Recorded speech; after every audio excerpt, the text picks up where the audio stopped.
Over the past couple of years, I've animated dozens and dozens of different and unique types of classmates that Brooklyn Guy has went to school with. Some he loved, some he didn't, and some of them who were downright his enemies. Now I got Brooklyn Guy's yearbook right in front of me, and in this video, we're gonna find out what happened to all of his classmates and where they ended up today. Starting with Billy Bowling Hands.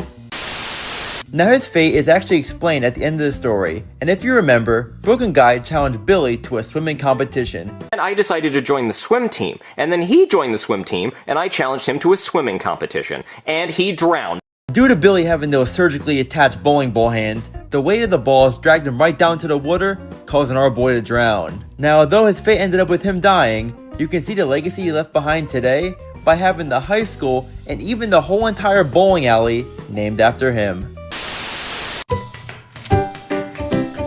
Next up, we got our boy Gary Gunk, and to refresh your memory, Gary was the kid who constantly drank and ate glue during class. Everybody would point at him and say, "Glue eater, glue ass," but he loved it. He didn't care what anyone thought of him, and I thought that was pretty cool. Now, unfortunately, his fate, the same as Billy, is also revealed at the end of the story, where Brooklyn Guy reveals he accidentally got him killed in a skydiving accident. And he said, "Don't forget the parachutes," but I thought he said pair of shoes. Now our boy Gary's legacy is nowhere near as big as Billy Bowling Hands, but his tombstone is shaped as a glue bottle, which I guess is pretty cool. Okay, taking a break from our fallen classmates, we have our good friend Byron Britches, who Brooklyn Guy had a huge rivalry with. And they congratulated him for being so smart for putting the eggs in his britches, and the mayor gave him a medal for collecting the most eggs ever. In SML movie, The Ancient Egg, Byron's whereabouts are actually revealed by Brooklyn Guy, after he told Junior, Cody, and Joseph about the legend of Byron Britches. "What do you want, Byron? Guten Tag, Brooklyn. Guess how many Easter eggs I'm going to have in my britches this year? 4,000! Ha ha ha ha ha! How? You know what? I don't care. Screw you and your britches. God, I hate that guy. So there you have it. Byron is still out there today, competing in children's Easter egg hunts every single year, continuing his winning streak.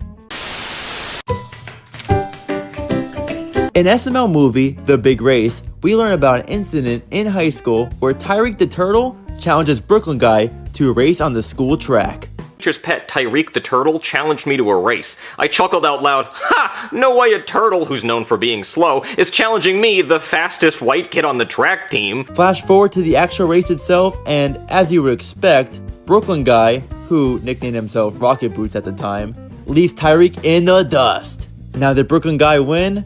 Oh, hell no! As the classic tale of Tortoise and the Hare goes, take a look at how it ended. And I woke up to Tyreek crossing the finish line. The whole school was laughing at me. I lost to a turtle. Okay, enough backstory. Here we are 30 years later, and we actually see our good friend Tyreek, and he's clearly living his best life.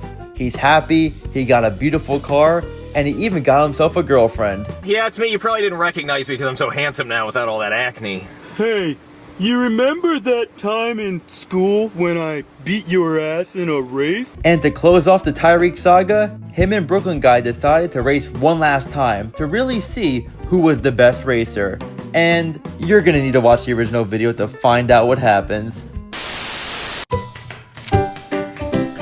One of Brooklyn Guy's most notorious enemies, Macaroni Jones, actually ended up having quite a successful life. In the actual story itself, Brooklyn Guy goes on to explain how in love Macaroni Jones is with making macaroni art. Macaroni Jones made his entire house out of macaroni. He even put a feather in his cap and called it macaroni. Now, when you got a man who just loves macaroni art so much, what do you think he went on and did with his life? Exactly. He went on and became a millionaire football player. From that day forward, to be the best at macaroni art.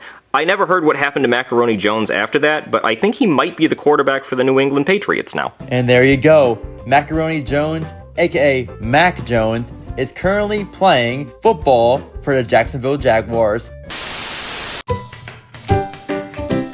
Similar to our boy Macaroni Jones, our good friend Noah Pickens, the nose picker, also ventured into the world of sports. If you remember, Noah Pickens saved the entire town with one of his famous booger balls back when him and Brooklyn Guy were in high school. So So Noah took all his boogers and made one big booger ball and plugged up the hole in the dam and saved the whole town. The mayor even gave him the key to the city. Then they named that day National Booger Ball Day. Where is Noah Pickens now? Well, in SML movie, Jeffy's Booger Ball, Brooklyn Guy goes on to reveal that he actually changed his name to George and became a football player. I don't know what happened to Noah Pickens, but I heard he actually changed his first name to George. And you actually see that George Pickens is an actual football player who plays for the Pittsburgh Steelers. Katie Knockers with the Ham Hockers, Brooklyn Guy's biggest high school crush. She was the hottest, bustiest girl in school. Where is she now? Well, for one, she didn't actually become Brooklyn Guy's wife. That special spot was taken by Deborah Dimpleass, who we'll get to her a bit later. Anyway, at the end of the actual story, Brooklyn Guy reveals that Katie Knockers right now is currently a very successful model. I always wondered what would have happened if I had given the candygram to Katie Knockers. I heard she's a supermodel now. Next up, we got our boy Candy Randy. Now, Randy was the kid who challenged Brooklyn Guy to an after-school fight. Well, I did what any man would do, and I picked my nose and I wiped a booger on him. It ended up a disaster for Brooklyn Guy after Randy beat him to an absolute pulp and then ripped off his underwear to hang it on the high school flagpole for everybody to see. Everybody started saying the Pledge of Allegiance to my underwear. I've never been so embarrassed in all my life. Where's Randy now? Well, he actually got a whole video dedicated to him.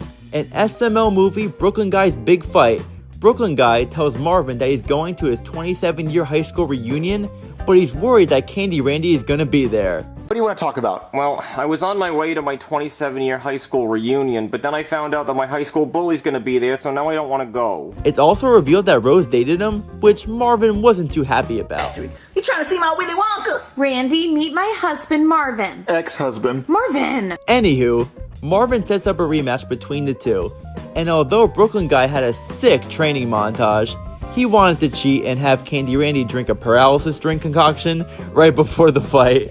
I'm gonna poison him with tetrodotoxin. What is that? It is a very rare poison found in the pufferfish that will make him completely paralyzed, except he can feel everything. So when he's on the ground, not able to move, I'm gonna be wailing on him like, "Ugh." Now, Brooklyn Guy ended up accidentally drinking the concoction, and, well, you could predict how the fight goes.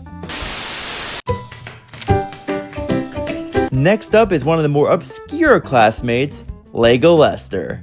Lester was a new student to Billy Bullingham Memorial High, and as you can put the pieces together, no pun intended, he was the son of the founder of Legos. Now, our boy Lester went on a bit of a Mr. Steal Your Girl run, and went on to fall in love with Brooklyn Guy's girlfriend at the time, Lisa Lugo.